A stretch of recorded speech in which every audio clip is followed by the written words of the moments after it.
La revue libre.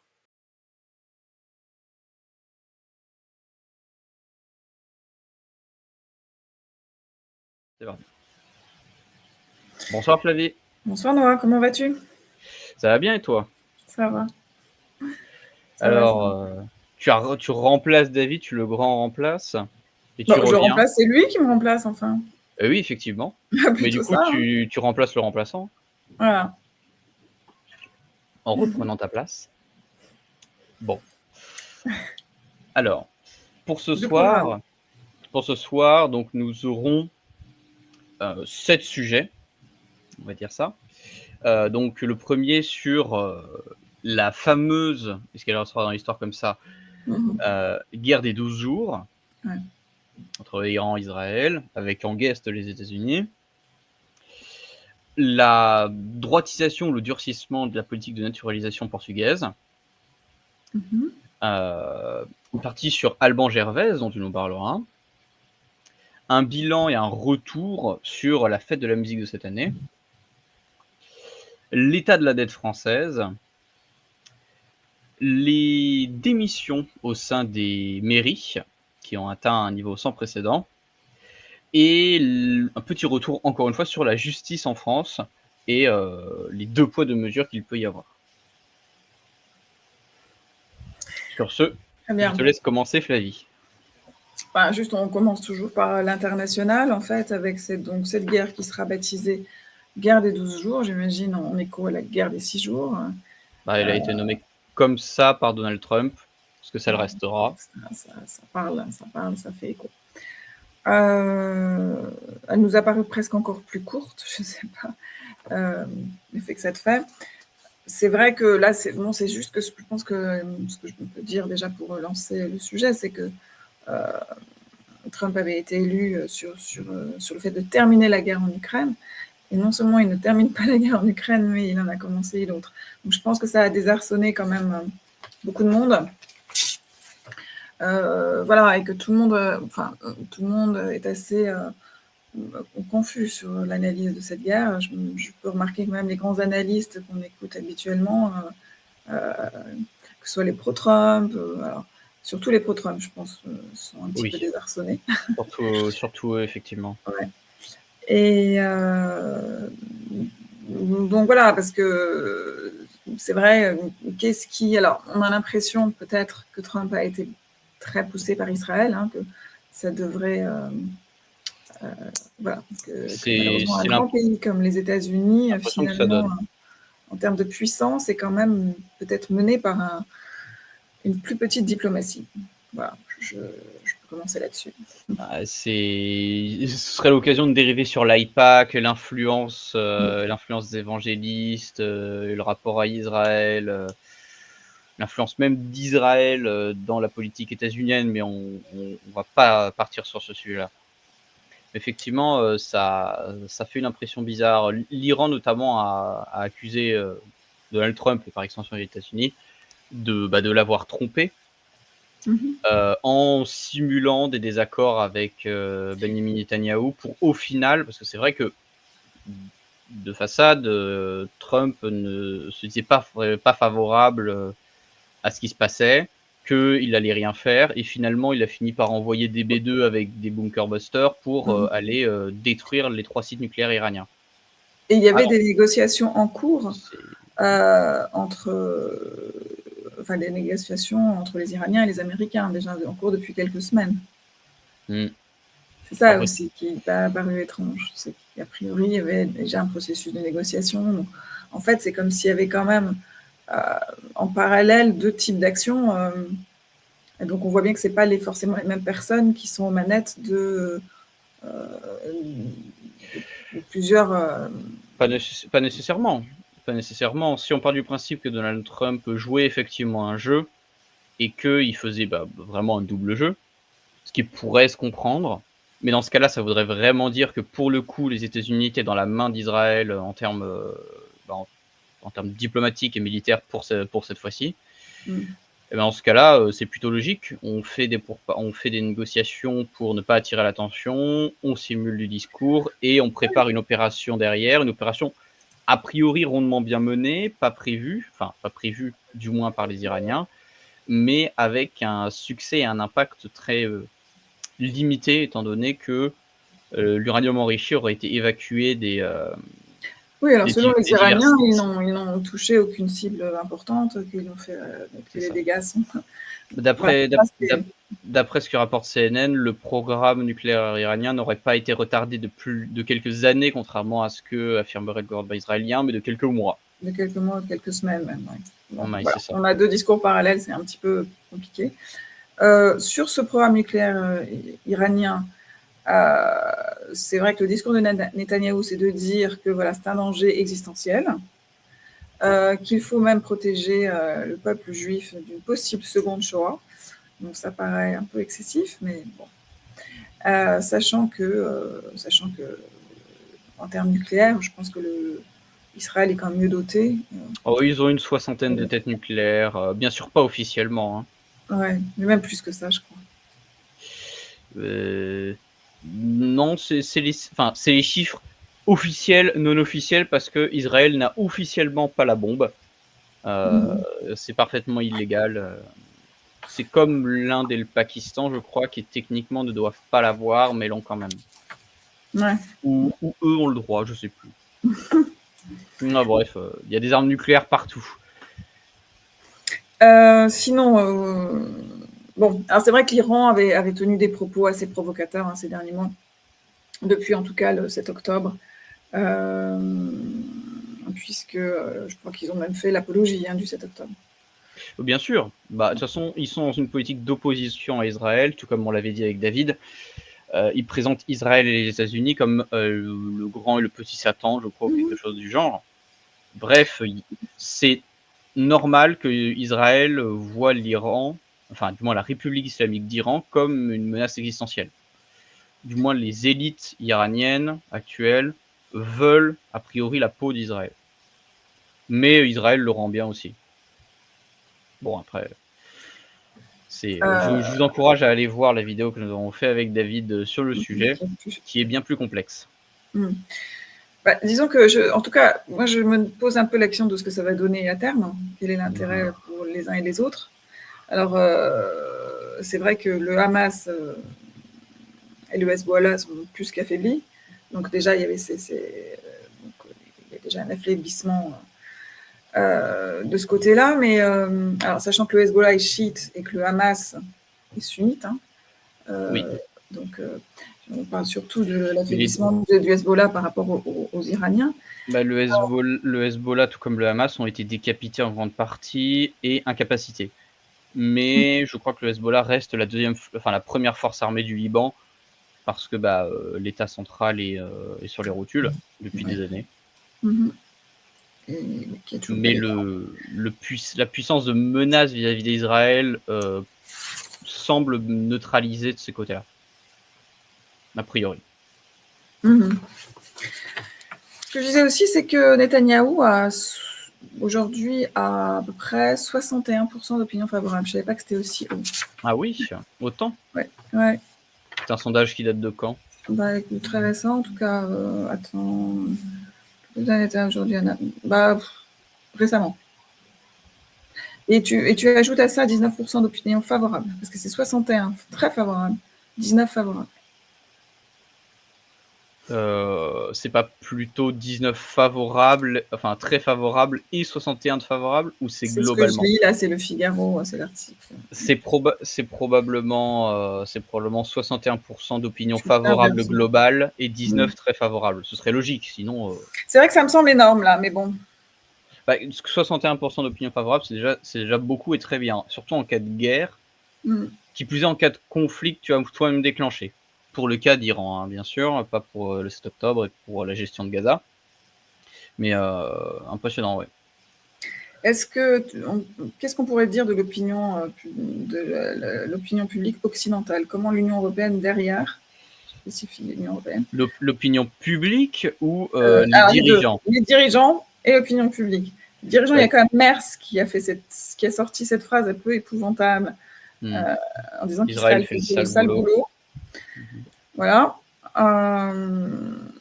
Et puis là-dessus, nous, on a une diplomatie qui tergiverse un peu, qui a été très pro-israélienne, là, Bah, Emmanuel Macron s'est exprimé comme étant favorable à la résolution du conflit. Il veut des négociations, il est prêt à arbitrer entre les parties.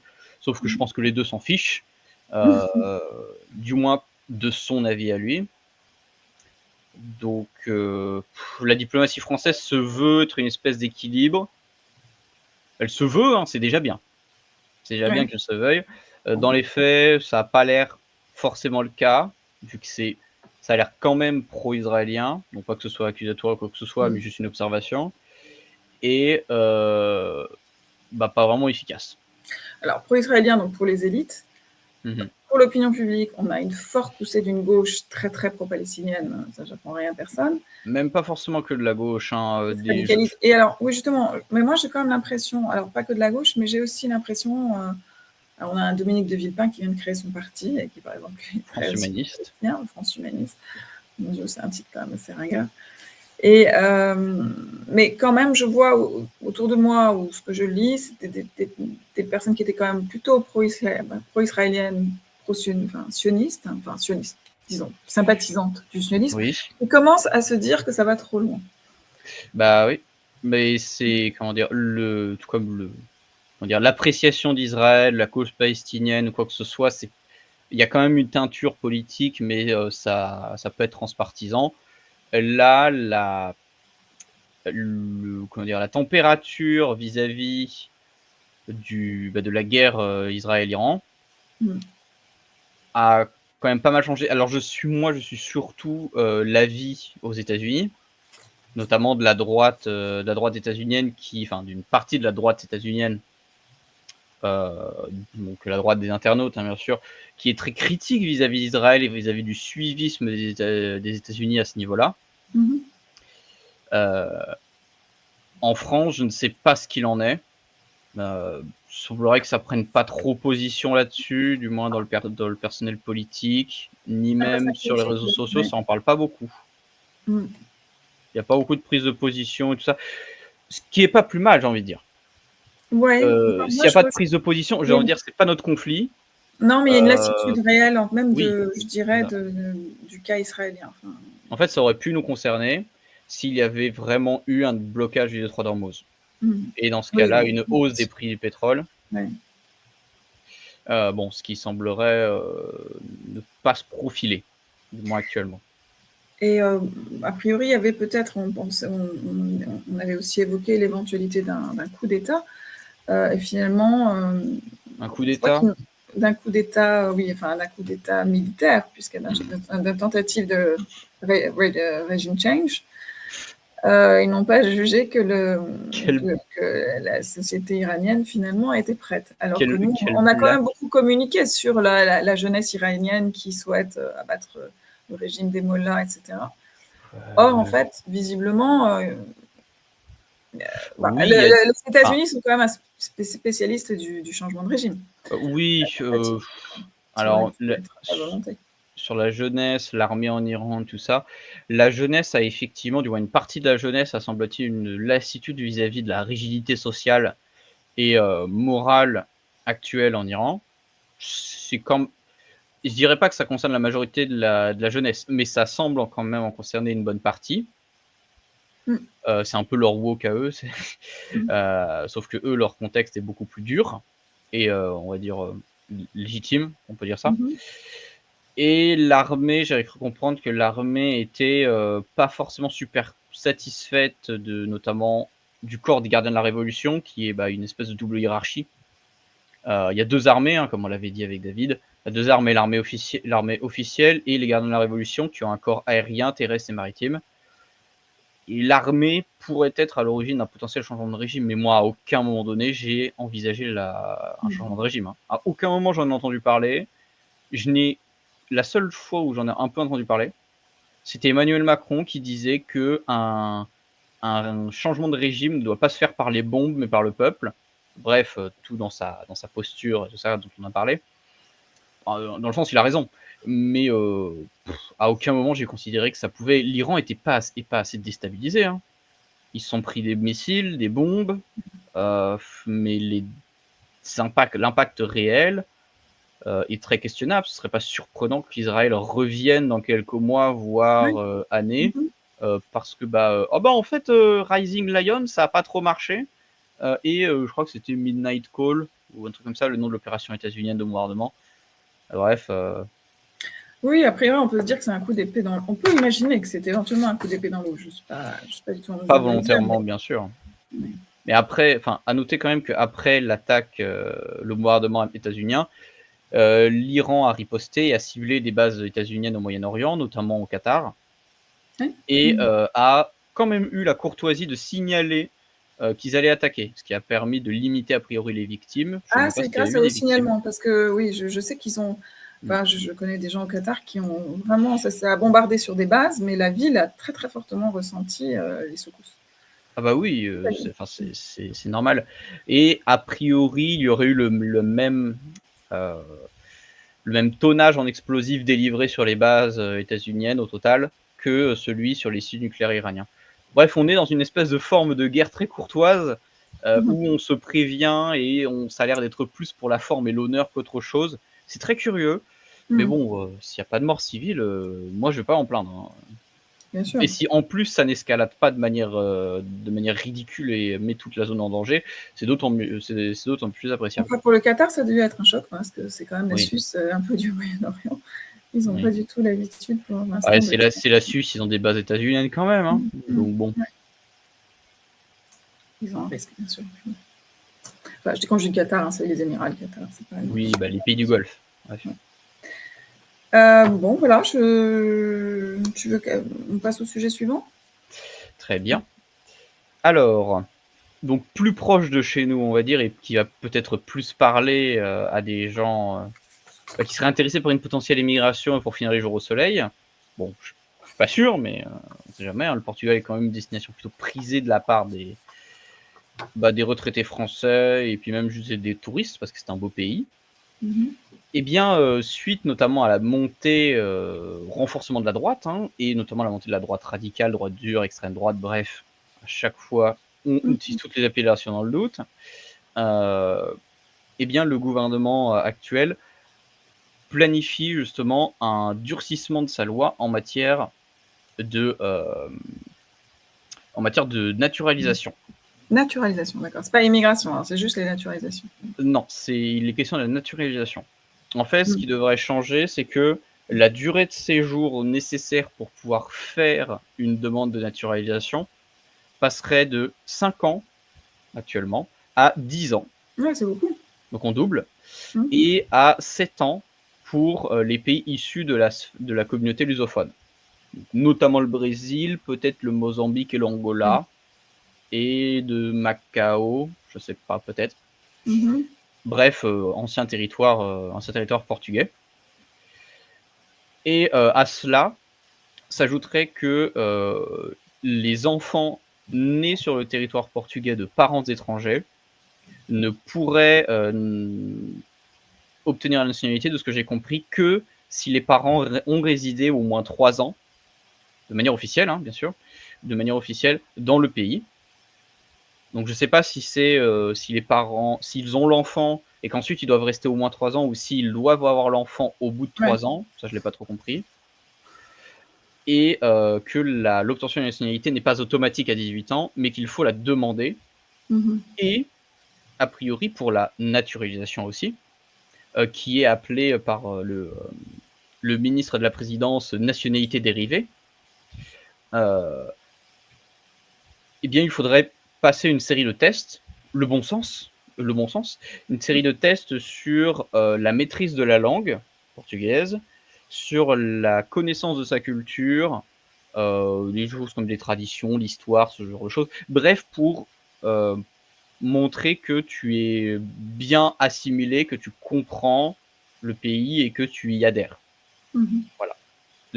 Parce que la naturalisation, hem, alors je cite: «La nationalité n'est pas accordée par défaut, mais seulement si la personne exprime une volonté positive en ce sens». Bon, bah, faut Why faire not, l'effort. hein? Enfin, ça semble assez, oui. Ça Je suis pas semble plutôt logique et du bon logique sens. et classique, ouais. Mmh. Alors à savoir tout de même que le Portugal a une immigration assez importante. Hein, on est sur un pays de 10 millions, de 10 500 000 habitants. Et on a à l'heure actuelle 1 500 000 résidents étrangers officiels, donc réguliers. Oui, mais alors sur Avec ce visa. million, c'est pas que du migrant, Bien sûr, c'est ça des peut. retraités, non? Oui, c'est ça, il y a beaucoup de retraités, effectivement, mais ce sont des résidents étrangers légaux. Voilà. Et en 2023, il y avait eu, juste pour cette année-là, 141 000 naturalisations. C'est beaucoup, hein. C'est autant de naturalisations, je crois, qu'en France, chaque année. Oui. Ce qui est énorme. Je connais pas le chiffre des naturalisations en France. Mais je crois que c'est quelque chose de cet ordre-là. Ou peut-être supérieur, mais il me semble que c'est vers ces eaux-là. Et on est pas pour un pays qui est quand même bien moins peuplé, tout ça. Ouais. Eh bien, que pouvons-nous commenter Qu'y a-t-il à ajouter à part le fait que ça semble raisonnable? Oui, c'est ça. Bon, on pourrait dire que c'est de droite, et effectivement, c'est de droite, vu que ça se fait à la suite de la montée du renforcement de la droite. Oui, disons que c'est la droite qui le met en œuvre. Je ne sais pas, c'est une politique de régulation de l'immigration. C'est même pas de la régulation de l'immigration. C'est pas de la régulation de l'immigration. C'est quelque part régulé, puisqu'on naturalise moins vite. Ça permet. C'est un mouvement général qui va moins vite. Et oui, ça, on peut avoir le débat une fois. Est-ce que réguler l'immigration de façon générale, pourquoi est-ce que c'est vu comme étant de droit?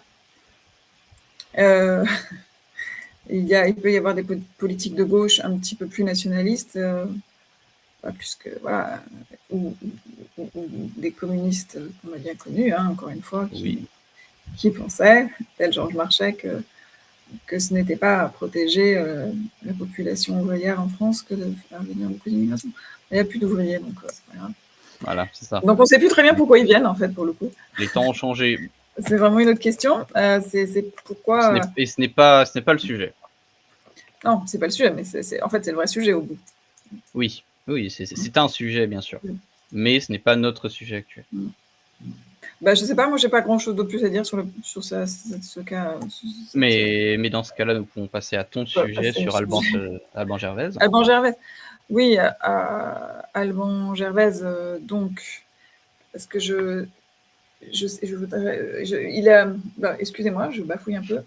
Oui, c'est une décision qui est attendue, voilà, parce que je voulais être précise sur les termes de ce qui s'est passé. Donc, Alban Gervais, c'est un homme qui a été assassiné à Marseille devant l'école de ses enfants. Il allait chercher donc ses 2 fils à l'école. Il avait sa fille à l'arrière dans un siège bébé. Et donc, un homme est rentré dans sa voiture, a commencé à le poignarder. C'était pas en 2020 ou 2022, cette affaire? Oui, c'est un bout de temps déjà, hein, toutes ces affaires d'instruction. Je crois que c'était 2020. Il y a 3 ans, mai 2022. Ah, 2022, d'accord. Ouais. Et donc là, est-ce qu'on est en... Ah oui, on est en appel. Alors, je sais, on est en cours d'appel.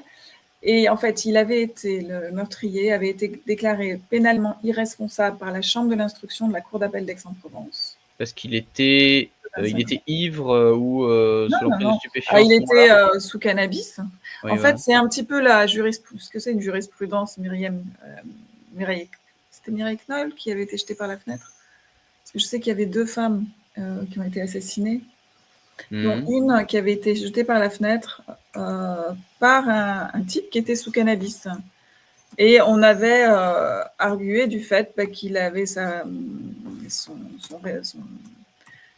il n'avait pas la pleine possession de ses moyens. Mais son raisonnement, comment on dit, c'est pas son raisonnement, altéré. Oui. Je vois, enfin, pardon, hein, mais je ne vois pas en quoi être qui plus est. Si à la rigueur, il s'agissait de quelqu'un de déséquilibré avec des problèmes psychiatriques, qui soit. Non, mais c'est ça dont on va en parler, parce que c'est vrai que ça, c'est complètement. Mais il est pénalement irresponsable parce qu'il a pris de la drogue, ce qui est illégal. Donc il suffit de prendre la drogue et il a tué quelqu'un. Ouais, c'est toujours Mais la vu même qu'il c'est a pris de la toujours ce que je drogue. m'étais dit. C'est pas Mireille Knoll, c'est une autre femme juive. Mireille Knoll, elle a été assassinée chez elle par 2 personnes, poignardée et partiellement brûlée. Donc c'est une autre personne, il faut que je retrouve son nom, mais bon, une autre vieille dame de confession juive qui avait été, donc quelqu'un avait fait éruption chez elle, je sais plus comment, peut-être par la fenêtre. Et Et bref, il il était était sous l'emprise de lourdement stupéfiants. stupéfiant. Et donc, on avait argué du fait que donc, son raisonnement était altéré. Et donc, moi, à l'époque, je m'étais déjà dit aussi, si tu as envie de tuer quelqu'un, tu prends un petit pétard avant et c'est bon. Non, mais je veux dire, quand même, le message que ça envoie, de dire que si tu as fumé, ton raisonnement est altéré, donc tu n'es pas coupable, c'est quand même assez vite fait de se dire, bon, bah, tranquille. Donc, c'est un truc ahurissant. C'est incroyablement déresponsabilisant, quand même. Ouais. Et inspirant pour les j'ai volontaires. vu, je crois, passer des commentaires sur ça, comme quoi sa famille, si je ne dis pas de bêtises, sa famille ou sa femme était dévastée par la nouvelle. Oui, il y a le témoignage de sa femme qu'on trouve en ligne, hein, d'Alban Gervais, qui dit comment je peux dire à mes enfants que le meurtrier de leur père ne va pas en prison, sachant que excusez-moi, Ouais. sachant que je ne sais pas si les garçons étaient là, mais la fille, je pense, était vraiment petite, moins de 2 ans, mais elle était à l'arrière hein, quand son père s'est fait poignarder. Bon, il a dû sortir de la voiture pour s'échapper. Il a été terminé, entre guillemets, sur un buisson. Il a reçu 30 coups de couteau. Et le meurtrier avait son jugement tellement altéré qu'il a pu dire aux policiers, quand les policiers sont arrivés, « Laissez-moi le finir, au nom de Dieu, je vais le finir. C'est le diable. » Alors, on précise que c'est une école catholique. Mais il l'a fait devant une école catholique ? Ouais. C'est le diable, je lui ai mis 30 coups de couteau. Alors, ça, ce monsieur venait chercher ses enfants dans un groupe scolaire catholique Sévigné. Après, on l'avait vu errer le matin près d'une autre école qui n'était pas forcément catholique. Mais bon, en l'occurrence, il a traité cet homme-là de diable. Alors, souvent, c'est Shaitan, c'est pour les... Oui, le Shaitan, c'est le démon, le diable. Mais là, en l'occurrence, c'était juste un oui, non, mais enfin, même au-delà du caractère religieux ou quoi que ce soit, il a premièrement, il s'est baladé avec une arme illégale à trimballer hors de chez soi, hein, donc un couteau qui a une lame trop grande, voilà, donc déjà illégal. Ensuite, il a eu en possession puis consommé des stupéfiants, illégal.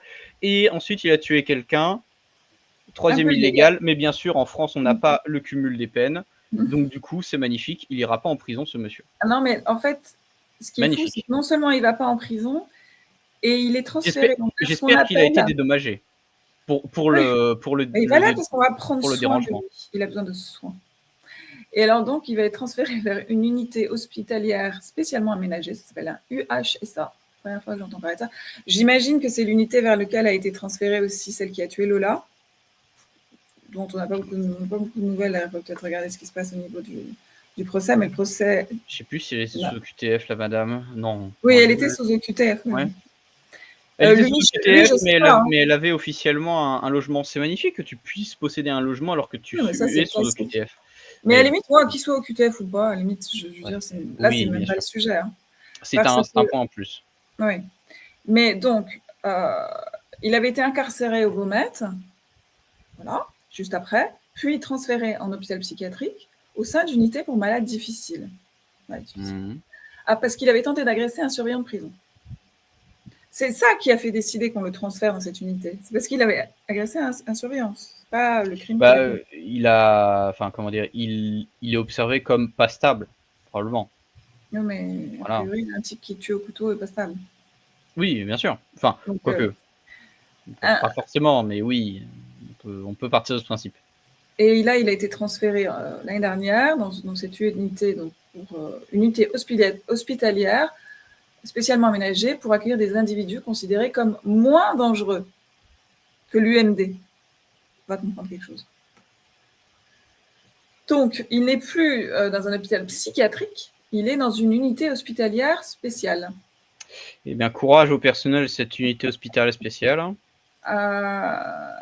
Alors, les individus non accessibles à une sanction pénale, ce qui est son cas, peuvent en théorie être hospitalisés plusieurs années, voire toute leur vie. Faudrait chiffrer le coût que ça coûte au contribuable. Parce que, à mon avis, des soins en hôpital psychiatrique, c'est nettement plus cher qu'un séjour en prison. Enfin, Oui, c'est probable. mais à quelle échéance? C'est la question que se pose. Après, le problème, c'est que si ces gens-là sont envoyés en prison, tu as le problème des droits humains et du droit à l'accès à la qualité des soins et ce genre de choses. Bref, tu as tout ce qui est, si tu es schizophrène, tu reçois des soins en prison. Mais tout là, ce qui est droits de l'homme qui te tombe sur le coin de la tête. Oui, mais c'est le problème des psychiatres, et moi je trouve de la validité de certains.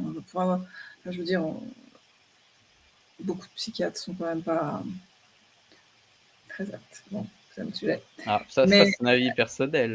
Tu nous en Voilà. parleras à l'occasion. Donc, à quelle échéance il va être mis en liberté? Bon, 2 experts psychiatres, vont valider sa sortie ou pas, devront valider sa sortie. Alors évidemment, il sera parfaitement sain et d'ici 2030, il sera à nouveau attrapé parce qu'il aura tenté de planter une gamine ou quelque chose comme ça. Non mais, et puis après on se dira, bah voilà, l'erreur médicale. Ah mince, il est récidiviste. Alors on a des juges qui sont un petit peu idéologisés. Moi je voudrais savoir ce qu'il en est des psychiatres quelquefois. Enfin bon.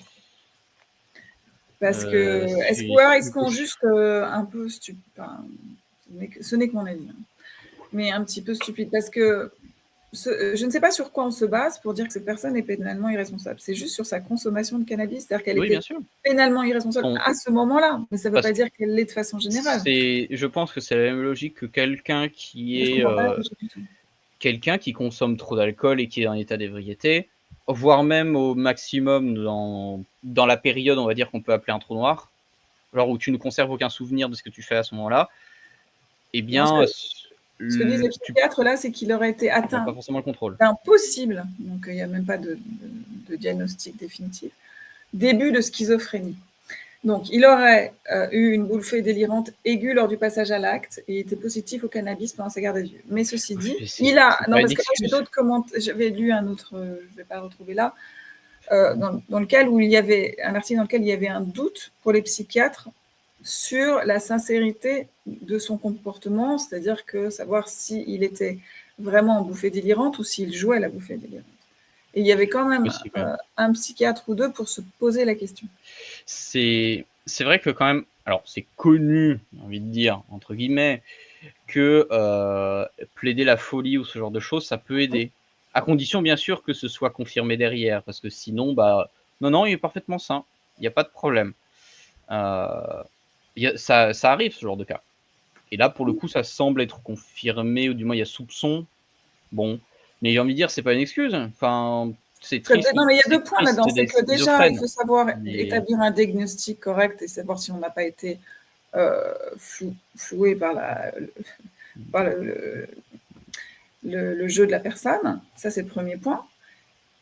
Et même dans le cas où elle serait en bouffée délirante, en quoi ça donne une irresponsabilité pénale, la bouffée délirante créée par le cannabis, parce que ça ouvre une jurisprudence, si je peux m'exprimer ainsi, absolument démente. Tu fumes un pétard avant d'aller tuer la personne de ton choix. Donc voilà ce que j'avais à dire sur cette affaire, à part la détresse de la famille qui voit que le meurtrier de leur père et de leur mari, aujourd'hui âgé de 27 ans, il est de nationalité française, donc c'est pas une question d'OQTF, d'origine maghrébine, il s'appelle Mohamed, mais je ne sais pas de quel pays, mais il est de nationalité française. Il n'a pas le droit d'entrer en contact avec la famille de la victime durant les 20 prochaines années. On sait déjà en plus que, de toute façon, il a le choix de ses cibles. Je crois qu'il a un choix large, donc c'est pas tellement intéressant ça. Il lui est également interdit pour la même durée de porter ou détenir une arme. Donc, il est interdit de couteau interdit. C'est comme dans les écoles, couteau interdit. Ah, si monsieur est atteint de potentiellement de schizophrénie, il ne devrait pas pouvoir porter une arme tout court, hein, parce qu'en France, normalement, tu dois passer des tests psychologiques, si ma mémoire est bonne. Oui, mais bon, comme il est à l'hôpital, de toute façon, je ne sais pas. Mais alors là, il y a aussi quelque chose que je trouve assez dingue. C'est lors de son interrogatoire, l'agresseur avait tenu des propos confus, déclarant avoir agi au nom de Dieu, avant d'évoquer ensuite le diable. Ce sont ces éléments, c'est dire, qui ont renforcé Il est l'hypothèse d'un complètement fou. trouble psychiatrique. On ne fera pas de blague sur le fait que ça pourrait sur le lien entre religion et folie. Ça veut dire Voilà, que là, on est en train ce de serait dire que facile. voilà, une démarche religieuse, c'est la folie. Ce serait très facile comme dérive, on va pas le faire. Et non, mais c'est ce qui est vu par les magistrats, hein, c'est ça? Oui, ce sont les magistrats qui doivent considérer peut-être, pour beaucoup d'entre eux, j'imagine qu'ils considèrent bien que la religion est une folie, mais je me demande ce qui se serait passé si c'était le mari ou la femme de l'un de ces magistrats qui s'était justement fait tuer. Je suis pas sûr que la réflexion aurait été la même, mais après, ça veut dire quoi? Ça veut qu'est-ce que dire que j'en si sais? on tue même au nom d'Allah, de façon un peu plus claire, ça veut dire qu'on a un trouble psychiatrique et qu'on est irresponsable pénalement. C'est ce qui est dit dans l'article, très clairement. Oui, mais il y a la consommation en plus de stupéfiants qui vient Plus s'ajouter. cannabis, là, c'est total, tu es C'est tranquille. ça, Tu es tranquille. Tu dis combinaison. Allah, tu mets cannabis, c'est bon, tu peux y aller. Je propose, Flavie, que l'on ne s'éternise pas plus sur ce sujet, sinon Non, on mais va c'est tourner quand en rond. même, voilà. Mais bien sûr, mais juste pour ne pas tourner Voilà. en rond. Je pense qu'on a compris Non, l'essentiel. mais le troisième point était tout aussi important. Je n'avais relevé que 2 points. En fait, il y en avait un troisième qui valait de rallonger un petit peu la séquence. Voilà. Bon. Eh bien, puisqu'on parle de ça, on va pas aller tout de suite sur le sujet de la fête de la musique, mais sur la justice en France. Je me dis que c'est opportun. Parce que, donc, bon, un peu d'actualité, on va dire, pour ceux qui suivent. Donc, l'influenceur Ragnar Le Breton, ceux qui le connaissent sur les réseaux sociaux, qui avait, je crois que c'était l'année dernière, apparemment agressé et tabassé un père de famille, au point que celui-ci s'est retrouvé avec 40 jours d'ITT. Hein, voilà.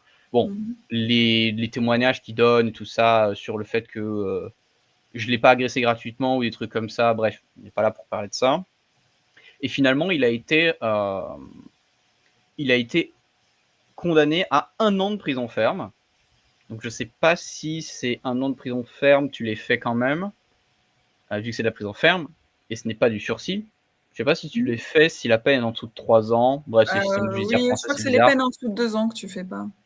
Ouais, bon, bref, je sais pas trop ce que ça veut dire, mais toujours est-il que 1 an de prison ferme, tabasser quelqu'un. Tabasser quelqu'un, c'est 1 an de prison ferme. Voilà. Et on a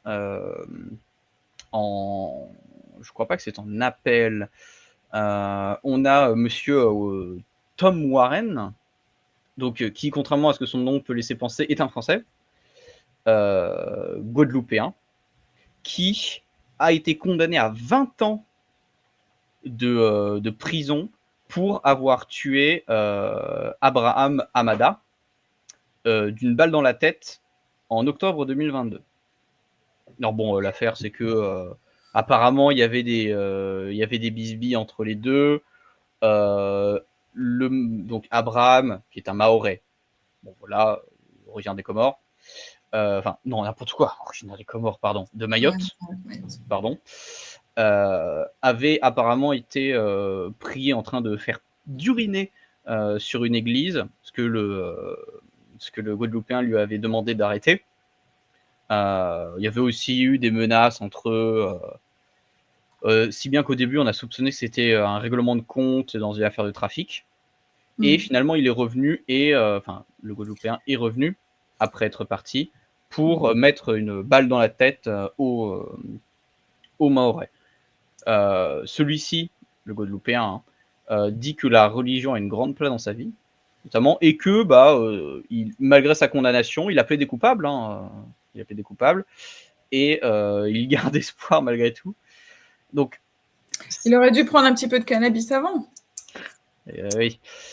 Sauf qu'il avait l'air un peu trop. Il a pas dû trop apprécier. Ça peut se comprendre si tu es croyant que on urine sur ton lieu de culte. Bon, voilà. Que ce soit volontaire ou non, que ce soit le vrai motif ou non. J'ai pris ces 2 petits faits divers, n'est-ce pas?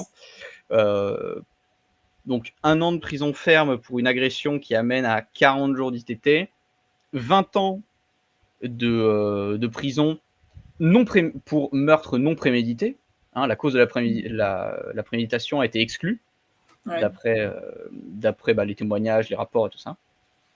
Et on se retrouve avec des gens qui sont des multirécidivistes, qui font des agressions, qui font des viols, voire qui tuent, et qui se retrouvent condamnés à moins de 20 ans. Ou pas du tout, comme ou pas du tout, effectivement. Là, ces deux affaires, ce sont des Français sur des Français. Hein.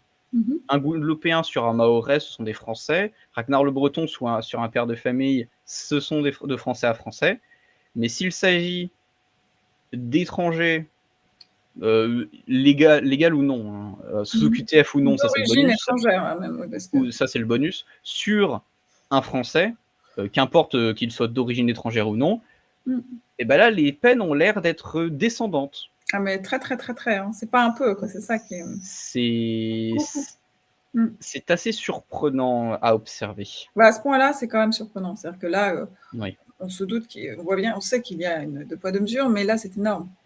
Oui. C'est-à-dire que la plupart en fait de ces peines-là sont en effet sur cette jurisprudence de, je dis jurisprudence parce que je ne sais pas quand est-ce que ça a commencé, mais de la prise de cannabis. Il faut être gentil. Si je me permets, je fais un petit saut en avant vers mon sujet qui viendra après le tien.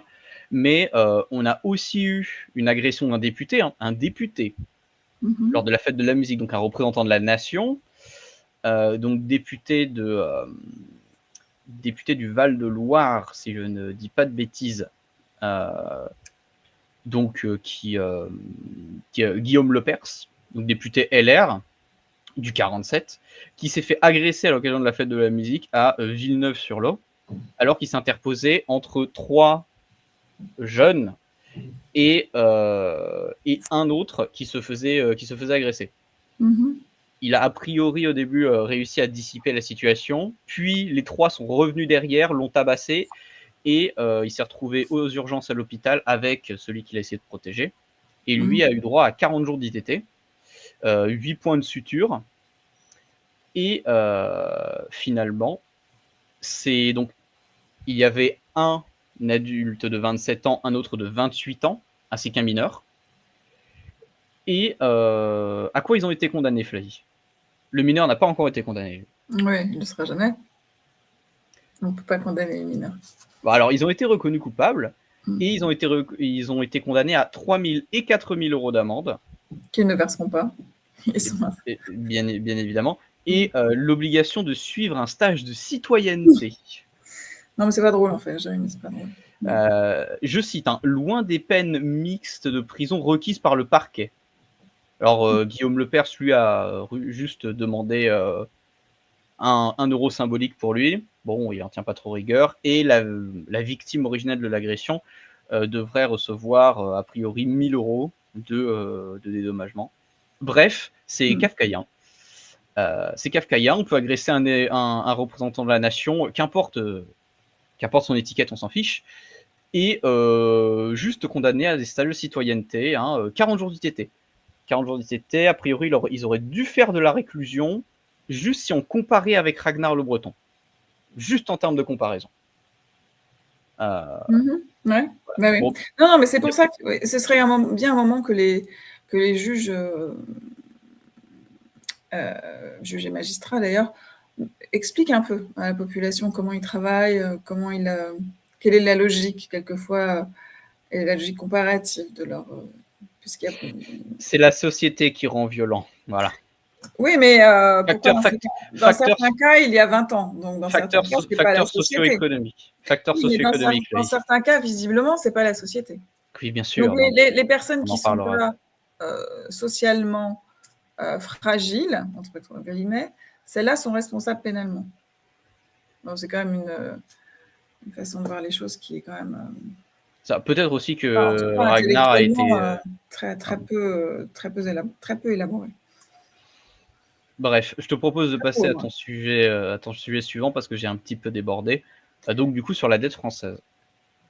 Oui, la fête de la musique, ça pouvait être dans le même esprit. Je sais pas si tu veux passer rapidement. Bon, alors je fais alors sur la fête de la musique, comme ça sera fait.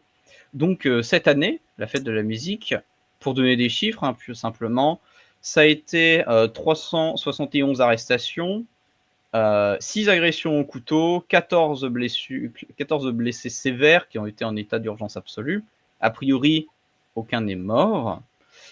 Plus de 140 attaques à la seringue enregistrées, plus de 1500 blessés légers. Bon, pour quelle cause? Peut y avoir des mouvements de foule, des agressions, bref, ça peut être multiple. Et une cinquantaine de véhicules incendiés. C'est la joie, la bonne humeur. Et ces arrestations, hein, pour donner une indication, représentent une hausse de 14% d'augmentation par rapport à l'an dernier. Ouais, en termes c'est d'augmentation. un petit peu moins que la nuit du PSG quand même, je crois. Le préfet, je crois, de police de Paris, si je ne m'abuse pas, avait déclaré que la fête de la musique s'était bien passée. Voilà. Non, mais ça veut dire ce que ça veut dire. Hein. Oh, seulement ça s'est bien passé. Ouais, que dire en fait, hein? Que dire de nouveau? On a déjà dit, qu'on a déjà pas dit. Enfin. On a aussi eu parmi les blessés, je crois, eu des policiers qui ont été blessés, si je ne m'abuse pas. En tout cas, la nuit du PSG, je crois qu'il y avait du tabassage de flics. Oui, ça avait été de bien plus grande ampleur. Ouais. Et au-delà de ça, hein, au-delà de ces chiffres bruts, on a aussi constaté que les fêtes de la musique, ça avait l'air plutôt d'être les fêtes de la musique, avec les gens qui se regroupaient par quartier et surtout a priori par origine, hein, avec différents styles musicaux. On a vu aussi un quart d'Antillais, si je ne m'abuse, qui était passé par Barbès. Bref, un quartier peuplé majoritairement d'arabo-musulmans, maghrébins, bref, voilà. Et où les Antillais avaient été hués, voire même caillassés par ceux-ci. Bon, après, peut-être qu'ils avaient des goûts musicaux horribles, mais ce n'est pas une excuse. C'est pas une excuse pour caillasser et pour insulter des gens. Et bien, au milieu de tout ça qui évoque juste la lassitude et oui, c'est la France d'aujourd'hui. Il y a des agressions, il y a des gens qui sont blessés. C'est censé être un moment convivial, mais c'est une excuse aussi pour faire n'importe quoi. Hein. Je ramène sur l'agression. Alors, il y a des filles qui se font piquer, c'est surtout ça. Hein. Oui, c'est ça. Il y a eu un homme qui a été piqué a priori. Bon, la majorité, ce sont des filles, hein, surtout, avec des piqûres, avec de la kétamine et ce genre de choses pour les assommer et pouvoir en profiter ailleurs. Hein, voilà. Charmant. Tu nous as transmis le World Peace Index 25. Oui. Là, la France et alors je ne sais pas à quel crédit on peut accorder à ce, parce que c'est assez énorme. Il y a donc combien de pays qui sont classés? 83. Et la France est en 74e position entre la Tanzanie et le Paraguay. Il y a des pays comme le Libéria et le Sierra Leone, je crois, qui sont jugés comme moins dangereux que la France. Ouais, c'est hyper sympa. C'est la Sierra Leone, beaucoup moins dangereux. La Zambie, c'est encore... Non, Zambie, c'est pas les pires. Et la France est évidemment classée comme le pays le plus dangereux d'Europe, évidemment. C'est fou, hein. Bon, dangereux d'Europe, on le sait, mais là, le classement, c'est quand même... ça donne un effet absolument dément. Mais je tiens à rappeler les mots de notre ancien ministre de la Justice. Remarque, je ne sais plus si actuellement. Effectivement, c'est un sentiment d'insécurité, il n'y a pas d'insécurité. Donc c'est le classement du sentiment d'insécurité ou le classement de l'insécurité? Sans doute, oui. C'est le malaise des gens, ils se sentent pas bien. Donc le sentiment, c'est aussi pour l'Angola, le Paraguay, sans doute, oui. Sierra Leone. Je pense que beaucoup de pays africains ont des sentiments de guerre civile, notamment le Soudan, mais ce ne sont pas des reflets de la réalité. Alors, bien sûr, il n'y a pas de guerre civile en France, il n'est pas question de dire ça. Mais les pays les plus sûrs, c'est l'Islande et l'Irlande. Je suis étonnée parce que l'Irlande, ça commence à s'agronder aussi un petit peu. L'Irlande, ça commence à chauffer, mais quand même globalement, c'est plutôt homogène et tranquille. Et l'Islande, c'est évidemment tranquille. Parce que, la Nouvelle-Zélande, l'Autriche, la Suisse, Singapour. Mais Singapour, il y a aussi des pays qui sont exigeants en termes de droiture. Notamment la Suisse. Aussi, hein. En Suisse, ça dépend les coins. Ça dépend les coins aussi en Suisse. Et du coup, pour montrer que ce n'est qu'un sentiment d'insécurité, tout ça, parce que j'ai parlé d'arrestation, d'agression et tout ça, notamment d'un représentant du peuple, hein, a priori. Eh bien, pour aller plus loin là-dedans, on a eu un jeune, Mathéo de Bourgogne, bon, probablement originaire du Limousin, hein. Non, au-delà de cette blague. Donc un garçon de 14 ans, Mathéo de Bourgogne, qui a été tabassé avec un sac sur la tête et tabassé à mort. Donc a priori, il en est mort par justement un groupe de jeunes, comment on va le dire. Sauf que ça a fait aucun bruit. Ah oui, mais en effet, Absolument rien n'est sorti. C'était quand? C'était à l'occasion de la fête de la musique. Mmh. Ce moment festif où on tape sur des piñatas, sauf que ces piñatas sont vivantes et que a priori elles sont pas très consentantes. Voilà, on essaye d'ironiser tout ça parce que c'est assez horrible. Mais il est mort comment? Il est mort? A priori, oui, il est mort. Si on utilise le terme de tabasser à mort, je pars du principe qu'il est mort. Mmh. Oui, voilà. Il est mort. Effectivement. Il est mort à Langres, dans le 52. Donc voilà, des blessés, des véhicules incendiés, des arrêtés, un représentant de la République tabassé et un enfant tué. Tout va bien en France. Magnifique. Bon. C'est un peu. Allez, parlons de finances, ce sera un peu moins lourd. Donc là, tu as fait un beau titre sur la France en été et endetté. Alors, c'est pas un rapport, qu'est-ce qui est sorti? C'est encore une alerte, en tout cas, qui sort de chez notre ami, c'est quoi? C'est Moscovici? Attends, je suis désolée, je suis un petit peu... Oui, c'est Berthe, enfin en tout cas. Deuxième comité d'alerte sur les finances publiques qui s'est tenu, donc aujourd'hui à Bercy. A coïncidé à quelques minutes près avec la publication de la dette de la France au premier trimestre. Les chiffres de la dette. Ça coïncide, même jour. Bon. Alors, la dette au quatrième trimestre 2024, on était à 113% du PIB, qui est, pour que ça soit un peu plus concret, l'équivalent de 48 000 euros par Français. La dette publique est aujourd'hui passée de 113 à 114, elle grimpe gentiment, mais sûrement au premier trimestre. Hein. Donc en un trimestre, on gagne 1%. Tout ça, ce sont les chiffres de l'INSEE. Donc 1% de dette ou de croissance? 1% de dette. Ah non, on parle pas de croissance là. Hein. Ça, c'est de la dette, cela équivaut à une augmentation de 40,5 milliards d'euros. 1%, 40 milliards. Par trimestre? Sur un trimestre. Hein.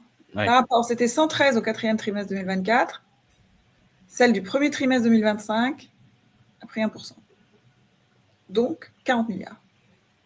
A priori, c'est moins que l'an dernier, mais c'est quand même une augmentation de la dette parce que le budget n'est toujours pas à l'équilibre, du coup, tu ne peux pas rembourser et tu es obligé de continuer de t'endetter. La dette donc passe de 3 305 milliards à 3 345,8. Bon, voilà. Alors, qu'est-ce qu'on peut dire de plus? Donc, oui, depuis l'arrivée de notre président préféré, 2017. Elle n'atteignait que 98,9. Bon, elle était pratiquement à 100% du PIB, mais ça veut dire 1000 milliards de dettes en plus en 10 ans. Même pas en 10 ans, hein, en 7 ans. En 7 ans, moins de 10 ans, bien sûr. En moins de 10 ans, beaucoup moins de 10 ans, en 7 ans. Alors, maintenant, nous avons la charge des intérêts de la dette. Qui est le deuxième ou premier budget de l'État français? Ouais, ça, oui, je ne sais pas.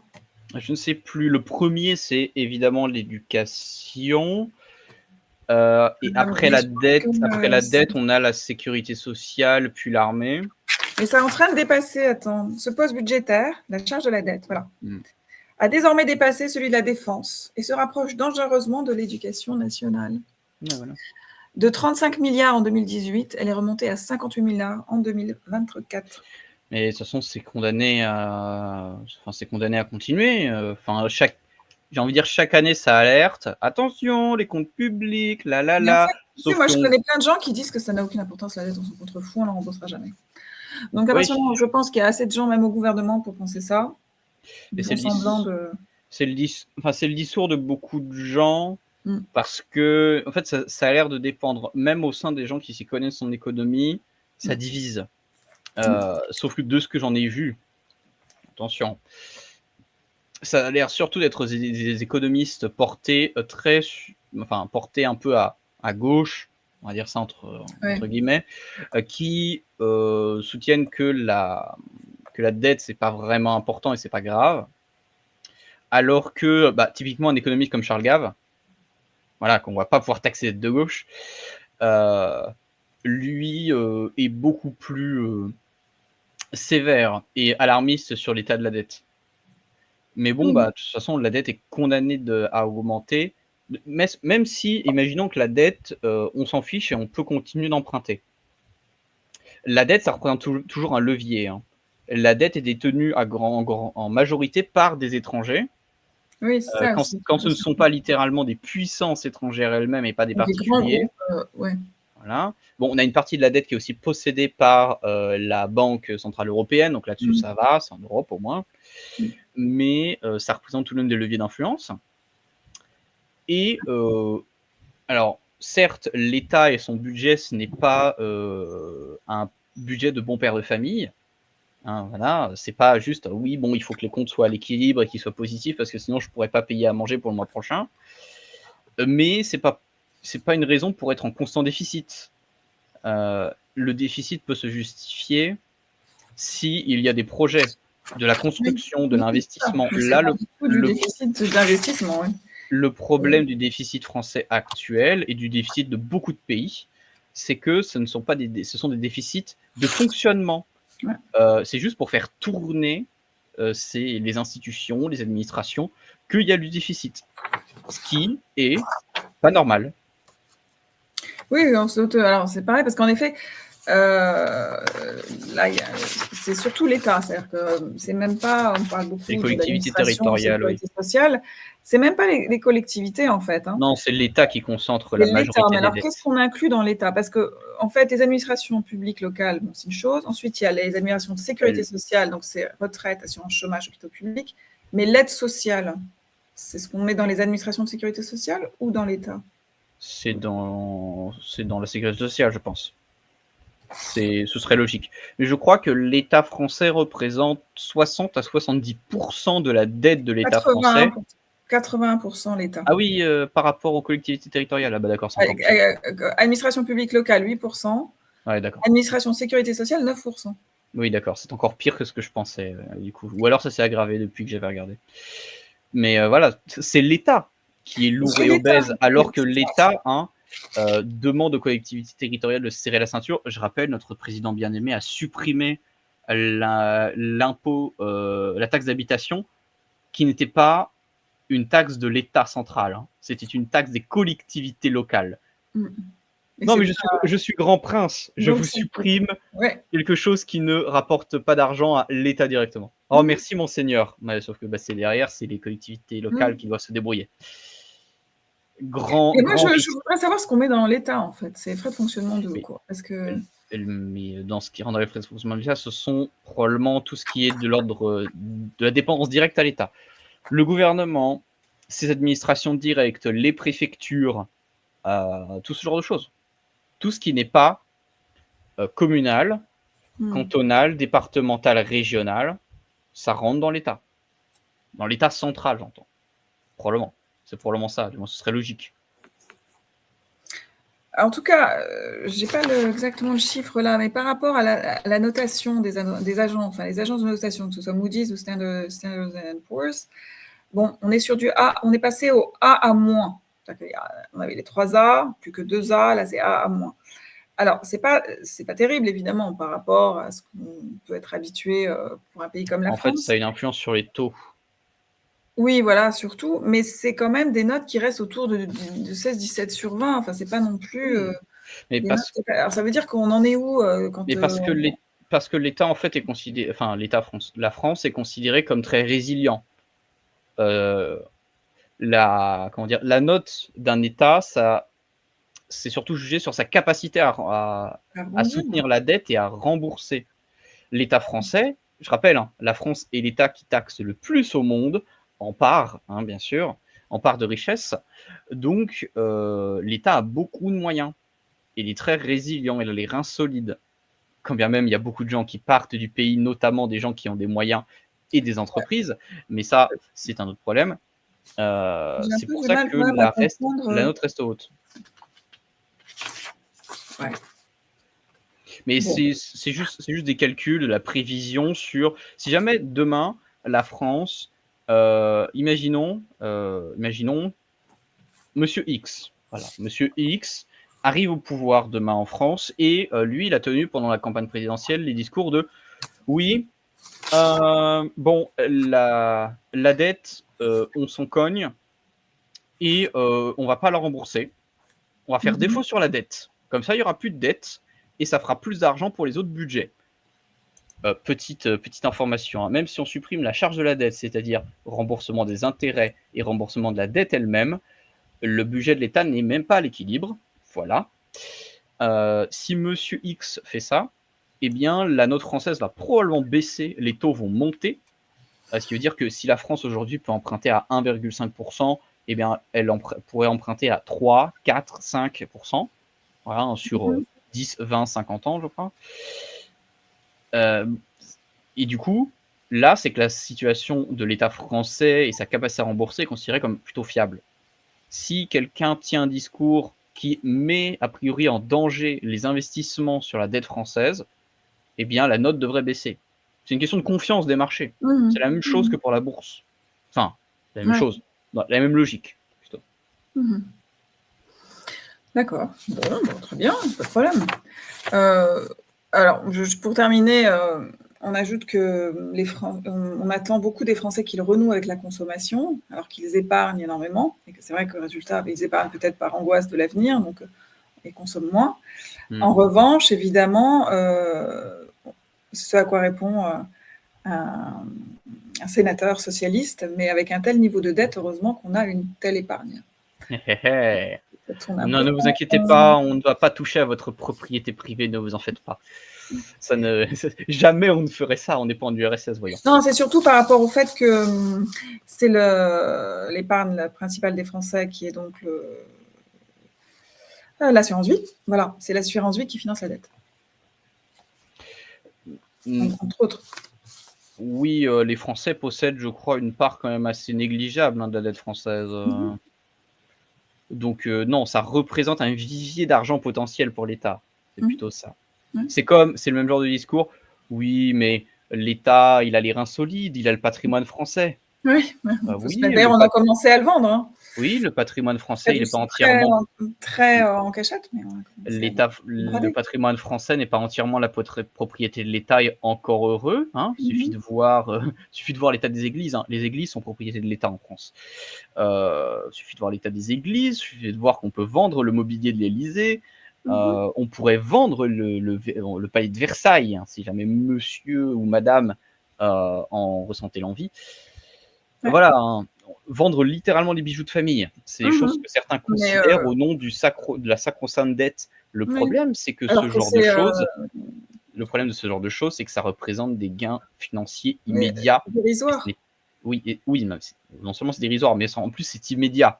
Oui. Et en plus, vendre des choses comme, imaginons l'antiquité. Versailles, c'est probablement quelque chose d'inestimable. Donc ce serait juste stupide. Bref, on va pas s'étaler là-dessus parce que c'est pas le sujet. J'ai déjà trop dérivé. Vendre Versailles à un grand groupe, grande multinationale. Chinois, de préférence. Chinoise. Ils ont l'argent, eux. Bon, alors on termine sur le malaise dans les mairies. Exactement. Donc on parlait des collectivités locales, d'ailleurs, juste avant. Décidément, tous en boîte ce soir, c'est magnifique. Fluidité. Effectivement. Sorcellerie.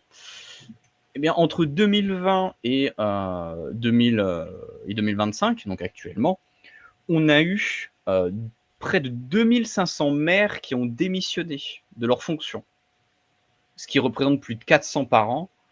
Et la majorité d'entre eux ont démissionné pour, je cite, « fait suite à des différends, disputes, conflits et autres désaccords au sein du conseil municipal, tantôt avec des élus d'opposition, tantôt, et c'est le cas le plus fréquent, au sein de la majorité. » Après, on a des raisons plus personnelles, hein, la passation de pouvoir anticipé qui représente 14% de ces démissions. 13% des problèmes de santé, les problèmes de cumul des mandats à hauteur de 8%, la fatigue 5%, 4% des raisons personnelles ou professionnelles 3%. Bref, on a une espèce, je voudrais pas non plus trop exagérer, mais on a, semble-t-il, une espèce de montée de malaise. L'ambiance n'est pas très bonne, on va dire, dans beaucoup de mairies, C'est des gens semble-t-il. qui sont aussi très agressés, paraît-il. Ils subissent beaucoup Oui, d'agressions. oui, c'est vrai La aussi, fonction mais n'est là, plus respectée. ça n'a pas été exprimé comme a priori grande cause. Mais c'est vrai on a de plus en plus de cas d'agression de maires ou d'élus locaux. J'ai l'exemple du député, même si lui ce n'est pas un élu local, mais bref. Ce qui est quand même inquiétant, parce que les maires, bon, les gens participent pas forcément aux élections municipales, tout ça, ils s'en fichent un peu. Mais ce sont peut-être les élections les plus importantes, du moins pour la vie locale. Parce que c'est de la mairie dont relèvent non seulement les écoles primaires, mais en plus les projets d'aménagement d'une commune, les taxes locales, beaucoup de choses. Et les gens le sous-estiment, ça. Bref, voilà, c'est court, mais ça vaut le coup, je pense, d'être abordé, même brièvement. Oui, parce que c'est de la base, en fait. Tout à Et fait. c'est de la base qu'on ressent les problèmes le plus fortement et qui ce sont des problèmes très, très symboliques. Donc, c'est important de les relayer, en effet. Merci Nora, je crois que c'est tout pour ce soir. Merci beaucoup Flavie, à toi aussi. Et à la semaine prochaine. À la semaine prochaine. Bonne soirée à tout le monde.